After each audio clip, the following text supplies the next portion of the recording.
చింతకాయలు తీసుకున్నానండి. చింతకాయలు నిలవ పచ్చడి పెడదామని కట్టు తీసుకున్నాను. కడిగి శుభ్రంగా ఆరబెట్టుకోవాలి.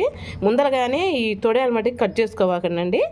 ఎందుకంటే ముందరగానే కట్ చేసుకుంటే నీళ్ళు తాగుతుంది చింతకాయ. అందుకని ముందరగానే కట్ చేసుకోకూడదు. మన తర్వాత మనకు శుభ్రంగా ఆరాలండి. ఎండలో పెట్టుకోవాలి. ఎండ లేకపోతే ఫ్యాన్ కింద సరే ఆరబెట్టుకోవాలి. తర్వాత మనకు ఆరాక ఈ తొడియాలు కోసుకొని శుభ్రంగా అప్పుడు దంచుకుందాం. అది కూడా చూపిస్తాను. ఆరబెట్టుకుందాం శుభ్రంగా. ఇదిగోండి తొడయాలు తీస్తున్నా చూడండి. ఇగో ఈ తొడయాలు అనేవి అస్సలు ఉండకూడదు. మొత్తం నేను తీసేసాను.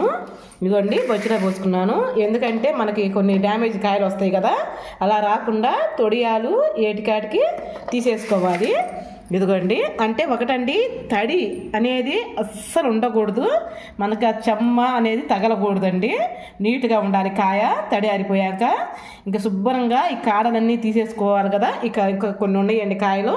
ఈ కాడలన్నీ తీసేసుకున్నాక మనం తొక్కేటప్పుడు చూపిస్తాను మళ్ళా. అండి చింతకాయ పచ్చడి తొక్కొని దీంట్లో పెట్టుకున్నానండి. కానీ బయట దంచామండి, 10 మందిని కలిపి దంచాము. ఈ తొక్కాము. ఉప్పు నేను కట్టుకొచ్చే వరకే 3 అరసోళ్ళు ఉప్పు పోసానండి. కేజీకి అరసోడు కాడికి ఉప్పు పోసాను. నెక్స్ట్ పసుపు 50 గ్రాములు, 25 గ్రాములు చిన్న అన్నీ మెంతులు వేసానండి. ఇంకా వేసి దీంట్లోనే బాగా తొక్కి దీంట్లో పెట్టుకున్నాను. ఎందుకంటే 10 మందిలో మనం వీడియో తీస్తుంటే ఏమైందమ్మా మరి ఈ చిత్రాలు అని అంటారని నేను ఈ వీడియో అయితే తీయలేదండి. మళ్ళీ 1 వారం రోజులు మాగాక అప్పుడు మళ్ళీ తొక్కేటప్పుడు చూపించమంటే చూపిస్తాను.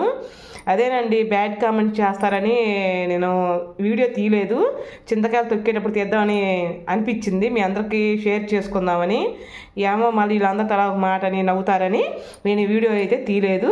ఇదిగోండి మొత్తం తొక్కొని 1 వారం రోజులు మాగబెట్టుకోవాలి.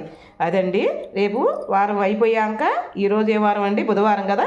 వచ్చే బుధవారానికి నేను తొక్కి మీకు చూపిస్తాను. ఓకేనండి.